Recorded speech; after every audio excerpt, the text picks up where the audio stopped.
الحمد للہ رب العالمین والصلاة والسلام علی سید الانبیاء والمرسلین ومن تبعهم بإحسان و ایمان الی یوم الدین وبعد۔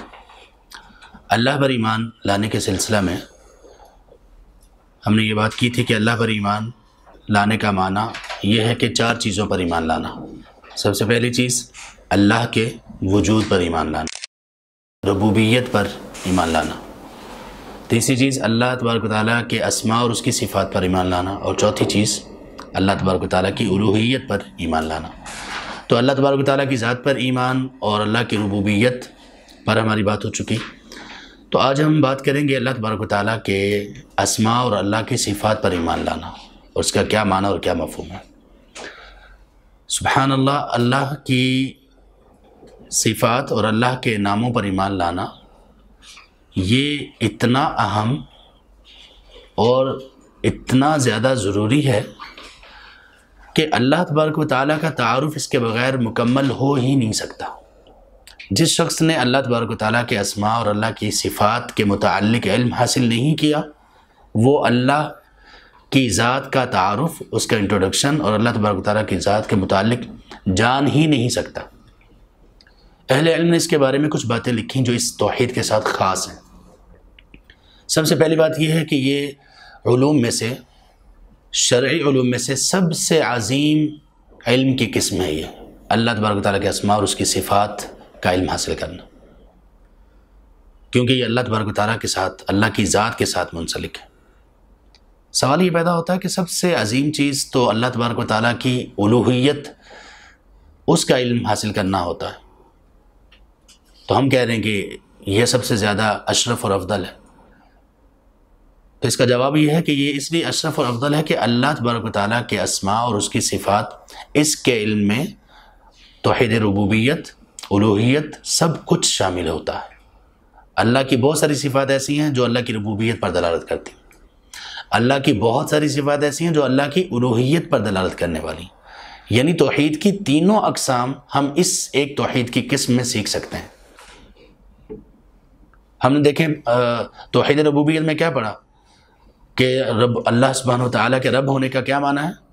الخلق، الملک، التدبیر، یعنی اللہ کا خالق ہونا، اللہ تبارک و تعالیٰ کا مالک ہونا، اور اللہ تبارک و تعالیٰ کا مدبر ہونا۔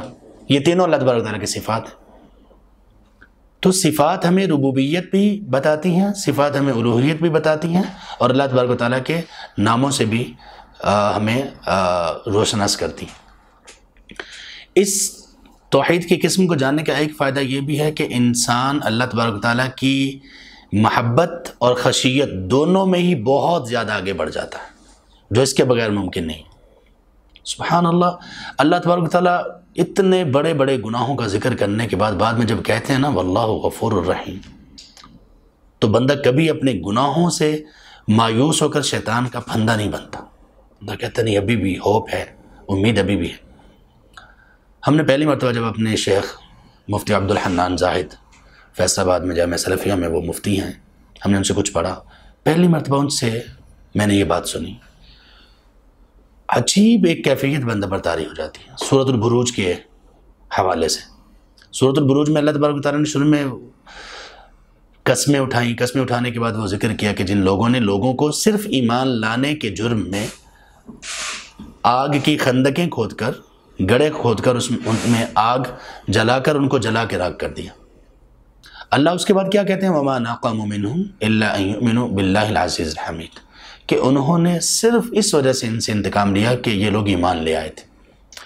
اس کے بعد والی آیت بڑی عجیب ہے۔ اللہ فرماتے ہیں إِنَّ الَّذِينَ فَتَنُوا الْمُؤْمِنِينَ وَالْمُؤْمِنَاتِ ثُمَّ لَمْ يَتُوبُوا، یہ لوگ جنہوں نے مومن مردوں اور مومن خواتین کو فتنے میں مبتلا کیا، یعنی آگ میں جلا دیا، ثم لم یتوبوا، اس کے بعد بھی توبہ نہیں کی، اللہ ان لوگوں کو جلانے والے عذاب میں مبتلا کریں گے۔ یعنی یہ بات اتنے بڑے ظلم کے بعد مومنوں کو، خواتین کو، بچوں کو، بڑوں کو جلا کر رکھ دیا۔ سبحان اللہ، اس کے بعد اللہ سبحانہ وتعالیٰ یہ فرما رہے ہیں کہ انہوں نے توبہ نہیں کی اس کے باوجود بھی۔ کیا مطلب اس کا؟ اگر توبہ کر لیتے تو اللہ اتنا بڑا جرم بھی معاف کر دیتے۔ اللہ کے اسماء اور صفات کو جانے بغیر اللہ سے وہ محبت اور اللہ کی وہ خشیت نہیں پیدا ہو سکتی جو اس کو جاننے کے ساتھ ہوتی۔ اب اس سے بار بار جو میں دہراتا ہوں، اب اس سے اندازہ لگائیے کہ وہ لوگ کتنی عجیب سی کشمکش کا شکار ہیں، اور کتنے عجیب بات وہ کرتے ہیں جو لوگ یہ کہتے ہیں کہ لوگوں کو توحید کی اقسام میں نہ پھنساؤ، نہ الجھاؤ۔ اللہ اکبر، اللہ کے بندو، یہ تو اللہ کی محبت پیدا کرنے والی چیز ہے۔ تو اللہ تبارک و تعالیٰ کا تعارف حقیقی معنوں میں اس کے بغیر ممکن نہیں ہے۔ اللہ تبارک و تعالیٰ کی محبت اور خشیت اس کا پیدا ہونا اس علم کے بغیر، توحید الاسماء و صفات کے بغیر ممکن نہیں ہے۔ اور اللہ تبارک و تعالیٰ پر ایمان میں پختگی اور اس کا مکمل تعارف اس کے بغیر ممکن نہیں ہے۔ اور اس کے بہت سارے اور بھی فوائد۔ ہم نے دعا کرنی ہے۔ اب دیکھیے جو دعائیں ہمیں سکھائی گئی ہیں، ان دعاؤں میں اللہ تبارک و تعالیٰ نے اپنے کلام میں اور رسول اللہ صلی اللہ علیہ وسلم نے اللہ تبارک و تعالیٰ کی نازل کردہ وحی یعنی حدیث میں مختلف صفات کا ذکر کیا ہے، مختلف صفات کا۔ ہر وہ صفت جو اس دعا کے جو لائق ہے وہ صفت ذکر کی گئی۔ ربنا هب لنا من ازواجنا وذرياتنا قرة اعین واجعلنا للمتقین اماما۔ اللہ تبارک و تعالیٰ نے فرمایا ربنا لا تزغ قلوبنا بعد اذ هديتنا وهب لنا من لدنك رحمة انك انت الوهاب ربنا ظلمنا انفسنا وان لم تغفر لنا وترحمنا لنكونن من الخاسرین۔ یعنی کہیں پر اللہ کی مغفرت کا، کہیں پہ رحمت کا، کہیں پہ اس کے وہاب ہونے کا، کہیں پر اس کے بہت زیادہ عطا کرنے والے کا، کہیں پہ اس کے عزیز حکیم ہونے کا، کہیں پر اس کے اللہ کے رسول صلی اللہ علیہ وسلم صبح کی وقت میں جب اٹھتے تھے تہجد کے لیے تو جو دعائیں آپ سے منقول ہیں یا آپ تہجد پڑھتے ہیں اس میں جو منقول ہیں اللہم انت الاول فلیس قبلک شیء، بلکہ عشاء کے بعد سونے سے پہلے بھی نبی صلی اللہ علیہ وسلم یہ دعا پڑھا کرتے تھے، اے اللہ تو سب سے پہلا ہے، تو اس سے پہلے کچھ نہیں تھا، وَأَنْتَ الْآخِرُ فَلَيْسَ بَعْدَكَ شَيْءٌ، اے اللہ تو سب سے آخر میں ہوگا، تیرے بعد بھی کچھ نہیں۔ یعنی اصل تعارف اللہ تعالیٰ کے بندے کو اس سے ہوتا ہے۔ تو یہ ان اسماء اور ان کا یہ فائدہ ہے۔ اب اس کو مانا کیسے جائے گا؟ بہت سارے لوگ اسلام میں داخل ہو جانے کے بعد اس توحید پر ٹھیک سے ایمان نہ لانے کی وجہ سے گمراہ ہو گئے، اور اہل علم یہ کہتے ہیں کہ توحید الاسماء والصفات یہ بہت نازک موضوع ہے، بہت سینسیٹیو ٹاپک ہے اس میں آدمی کو بہت اسٹرکٹلی، بہت سختی کے ساتھ اسی چیز پر رہنا چاہیے جو اللہ اور اس کے رسول صلی اللہ علیہ وسلم نے بتائی، اس سے آگے پیچھے نہیں ہونا چاہیے، اسی پر رہنا چاہیے۔ امام مالک رحمہ اللہ کے پاس ایک شخص آئے، انہوں نے کہا کہ اللہ تبارک و تعالیٰ عرش پر ہیں، قرآن میں یہ اتنی جگہ پہ آیا ہے، قرآن میں 8 مرتبہ اللہ نے فرمایا کہ اللہ تبارک و تعالیٰ عرش پر ہے۔ تو انہوں نے کہا کہ اللہ عرش پر کیسے ہیں؟ سبحان اللہ، امام مالک رحمہ اللہ کی پیشانی پر پسینے کے قطرات نمودار ہو گئے اس سوال کو سن کر، اور آپ نے کیا کہا؟ فرمایا الاستواء معلوم والکیف مجہول والایمان به واجب والسؤال عنہ بدعۃ۔ کہا کہ یہ استواء معلوم ہے، اللہ نے ہمیں بتا دیا، 8 مرتبہ قرآن میں کہا گیا، اس کی کیفیت کیا ہے اللہ نے ہمیں نہیں بتائی۔ ان دونوں چیزوں پر ایمان لانا واجب ہے، اللہ عرش پر ہیں اس پر بھی، اور اللہ کی کیفیت عرش پر ہونے کی معلوم نہیں ہے اس پر بھی۔ وَالسُّؤَالُ عَنْهُ بِدْعَةٌ، اور اس کے متعلق سوال کرنا بدعت ہے۔ کیوں؟ صحابہ رضی اللہ عنہ کے سامنے نبی صلی اللہ علیہ وسلم نے یہ باتیں رکھی، کسی ایک صحابی نے بھی ایسا کوئی سوال نہیں کیا، کسی ایک صحابی نے بھی۔ سبحان اللہ، کتنی فہم و فراست اللہ نے صحابہ کو دے رکھی تھی۔ ایسے نہیں تھے کہ وہ بغیر سوچے سمجھے بس ایمان لے آئے، وہ سوچنے سمجھنے والے لوگ تھے، ان میں بڑے عظیم مفکر، دانشور، بہت عظیم ان میں فقیر لوگ تھے، زید بن ثابت رضی اللہ عنہ جیسے، ابی ابن کعب رضی اللہ عنہ جیسے، جن سے نبی صلی اللہ علیہ وسلم خود کہہ رہے ہیں کہ اللہ تبارک و تعالیٰ نے آپ کا نام لے کر کہا کہ آپ سے قرآن میں سنوں۔ کچھ ایسے لوگ، عبداللہ ابن مسعود رضی اللہ عنہ کو نبی صلی اللہ علیہ وسلم کہہ رہے ہیں کہ اللہ میں چاہتا ہوں کہ میں کسی اور کے سامنے قرآن پڑھوں۔ اتنے بڑے بڑے عظیم لوگ ان میں موجود تھے، عمر رضی اللہ عنہ جیسے فہم و فراست رکھنے والے موجود تھے، کسی نے سوال نہیں کیا۔ تو کہا اس کے متعلق سوال کرنا بدعت ہے، اور امام مالک نے اس کے بعد بھی کچھ کیا، کہا کہ اس بندے کو مجلس سے نکال دو، اس کو اس مجلس میں نہ رکھو، نکال دو اس کو، کیونکہ وہ سوال اس نے قناعت کا اظہار نہیں کیا ہوگا، کچھ لوگوں نے کہا کہ یہ مسجد سے نکالنا یہ کیسے ہے، کیوں نکالا گیا، یہ تو امام مالک نے ٹھیک نہیں کیا۔ سبحان اللہ، شیخ ابن عثیمین رحمہ اللہ نے اس کا ایک جواب لکھا۔ انہوں نے کہا کیوں ٹھیک نہیں کیا؟ انہوں نے کہا یہ بتائیے کہ کیا اس شخص کو مسجد سے نہیں نکالا جائے گا جو شخص پیاز یا لہسن کچا کھا کر مسجد میں آئے؟ نکالا جائے گا یا نہیں؟ نکالا جائے گا۔ کیوں؟ نبی صلی اللہ علیہ وسلم نے اس کا حکم دیا۔ صحیح بخاری، صحیح مسلم وغیرہ میں یہ احادیث ہیں کہ جو بندہ پیاز یا لہسن کچا کھائے گا وہ ہماری مسجد کے قریب نہ آئے، اور جو آتا تھا اس کو نکال دیا جاتا تھا۔ کس وجہ سے؟ بو کی وجہ سے، لوگوں کو تکلیف ہوتی تھی۔ تو شیخ ابن عثیمین رحمہ اللہ کہتے ہیں کہ اگر اس چیز کی وجہ سے، جس کی وجہ سے لوگوں کو تکلیف ہوتی ہے، لوگوں کے بو کے معاملے میں لوگوں میں ایک فساد پیدا ہوتا ہے، اس چیز کی وجہ سے اگر آدمی کو مسجد سے نکالا جا سکتا ہے، تو ایک ایسی چیز جس کی وجہ سے عقیدے میں فساد پیدا ہو رہا ہو، ایسے بندے کو مسجد سے کیوں نہیں نکالا جائے گا؟ تو امام مالک رحمہ اللہ نے کوئی ایسی زیادتی نہیں کی، انہوں نے صحیح کیا تاکہ لوگوں کے عقائد خراب نہ ہو۔ تو یہ بہت زیادہ نازک معاملہ ہے۔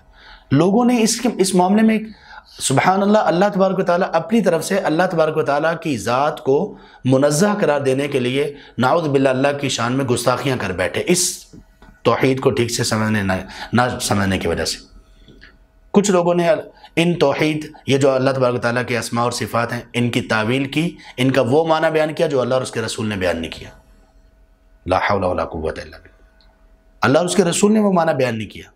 کچھ لوگوں نے کہا کہ اللہ تبارک و تعالیٰ کی صفات صرف اور صرف 7-8 کے قریب ہیں، باقی جو صفات ہیں وہ بس تعریف کے کلمات ہیں۔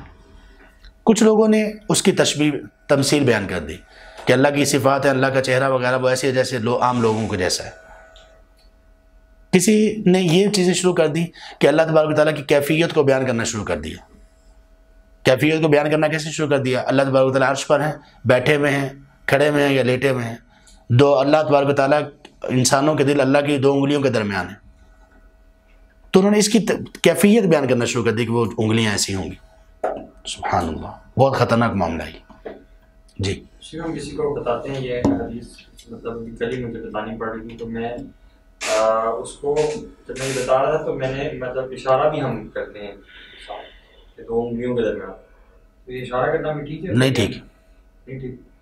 اللہ کے متعلق جو بھی بات بیان ہو رہی ہو اس کے متعلق اشارہ اللہ کی بلندی کا کیا جا سکتا ہے، باقی اشارہ کرنے سے بچنا چاہیے، خاص طور پہ جب لوگوں کو پتہ نہ ہو۔ ہاں البتہ ایک حدیث میں نبی صلی اللہ علیہ وسلم نے اللہ کی سماعت کے متعلق کان کی طرف اشارہ کیا تھا، تو اس سے مراد کان کے ساتھ تشبیہ نہیں ہے، بلکہ اس سے مراد یہ ہے کہ سماعت کا ذکر ہے صرف، کہ اللہ تبارک و تعالیٰ سنتے ہیں۔ تو لوگوں کو جب علم نہ ہو تو اس طرح سے نہیں کرنا چاہیے، یعنی اس معاملے میں یہ اللہ تبارک و تعالیٰ کی تنزیہ کا معاملہ ہے۔ اب اس میں ایمان کیسے لایا جائے گا؟ اس کے 2 قواعد ہیں۔ پہلا قاعدہ ہے اس میں کچھ چیزوں کا اقرار ہے، دوسرا قاعدہ ہے اس میں کچھ چیزوں کا انکار ہے۔ اقرار کن چیزوں کا؟ اللہ تبارک و تعالیٰ نے اور اللہ کے رسول صلی اللہ علیہ وسلم نے اللہ تبارک و تعالیٰ کے متعلق جو کچھ بھی بیان کیا، جو نام اور جو صفات بیان کی، جیسی بیان کی، جس حد تک بیان کی، ان پر اسی طرح سے ایمان لایا جائے گا، ان کو مانا جائے گا جو اللہ تبارک و تعالیٰ نے اپنے متعلق بیان کی یا اللہ کے رسول صلی اللہ علیہ وسلم نے اللہ کے متعلق بیان کی۔ یہ ایک چیز ہوگی کہ ان کو مانا جائے گا۔ سب سے زیادہ اللہ کے متعلق کون جانتا ہے؟ اللہ تبارک و تعالیٰ خود، اس کے بعد اللہ کے رسول صلی اللہ علیہ وسلم، وہ بھی کیونکہ اللہ تعالیٰ نے بتایا۔ تو اللہ کے متعلق ہم تمام باتیں اللہ سے اور اللہ تبارک و تعالیٰ کے رسول سے لیں گے۔ دوسرا قاعدہ یہ ہے کہ ان اسماء اور ان صفات کو ماننے میں 4 چیزوں کا خیال کرنا چاہیے، 4 چیزیں اس میں نہیں ہونی چاہیے۔ پہلی چیز کیا تھی؟ پہلی چیز جو پہلا قاعدہ ہم نے پڑھا وہ کیا تھا؟ اقرار، ایمان، کہ جو کچھ اللہ اور اس کے رسول صلی اللہ علیہ وسلم نے اللہ کے متعلق بیان کیا اس کو ماننا، اسی طرح سے ماننا جیسے اللہ اور اس کے رسول نے بیان کیا۔ انکار کس چیز کا؟ اللہ کے تمام اسماء اور صفات کو مانتے ہوئے ہم 4 چیزوں سے بچتے ہوئے ان کو مانیں گے، 4 چیزوں کا انکار کریں گے۔ پہلی چیز کیا ہے؟ من غیر تکییف، تکییف، کیفیت بیان نہیں کریں گے، کیفیت بیان نہیں کریں گے۔ کیفیت کا کیا مطلب ہے؟ جیسے اللہ تبارک و تعالیٰ کی، اللہ کے 2 انگلیوں کے درمیان بندوں کے ہاتھ ہیں، تو وہ 2 انگلیاں کیا ہیں؟ پہلی بات یہ کہ کیا اللہ تبارک و تعالیٰ کی ایسی 5 انگلیاں جیسے انسانوں کی ہیں؟ اس طرح کیفیت بیان کرنا، اللہ ان چیزوں سے منزہ ہے اور پاک ہے، یہ ہم نہیں کریں گے۔ اللہ تبارک و تعالیٰ عرش پر ہیں، کیسے ہیں؟ کیفیت کا ہمیں نہیں معلوم۔ اللہ تبارک و تعالیٰ ہر رات کو جب رات کا آخری تہائی 1/3 لاسٹ والا جو رہ جاتا ہے تو اللہ تبارک و تعالیٰ آسمانی دنیا پر تشریف لاتے ہیں۔ اللہ نے ہمیں بتایا، اللہ کے رسول صلی اللہ علیہ وسلم نے ہمیں بتایا، ہمارا اس پر ایمان ہے۔ اللہ تبارک و تعالیٰ کیسے آتے ہیں اور کیا عرش پر اس کے بعد کوئی ہوتا ہے یا نہیں ہوتا، یہ تمام کی تمام چیزیں ہماری بحث سے خارج ہیں، ہماری ڈومین سے باہر ہیں۔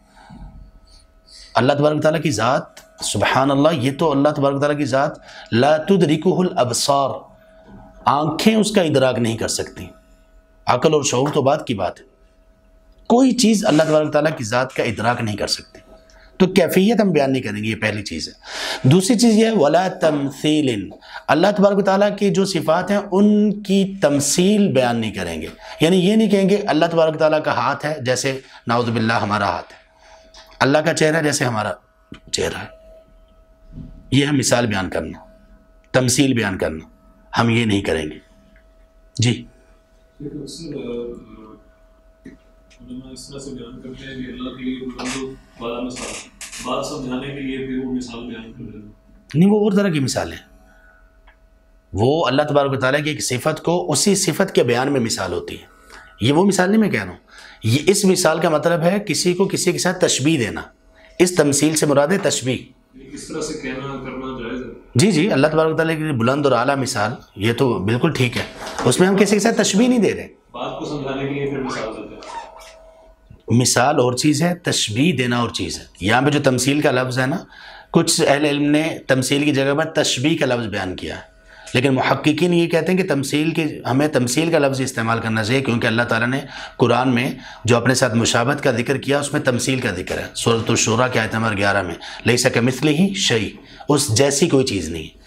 تو یہ کہنا کہ یہ اللہ کا چہرہ ہمارے جیسا ہے، یہ غلط ہے، یہ جائز نہیں ہے۔ کیوں؟ ہم پھر کیا کہیں گے؟ ہم یہ کہیں گے کہ اللہ تبارک و تعالیٰ کا چہرہ ہے، اللہ نے ہمیں بتا دیا، اب وہ کیسے ہے؟ جیسے اس کی شان کے لائق ہے۔ اب چہرہ ہونے سے مراد یہ نہیں ہوتا کہ ہر کسی کا چہرہ ایک جیسا ہی ہوگا۔ ہم کہتے ہیں انسان کا چہرہ، اونٹ کا چہرہ، گائے کا چہرہ، بکری کا چہرہ، کیا سب ایک جیسے ہوتے ہیں؟ نہیں۔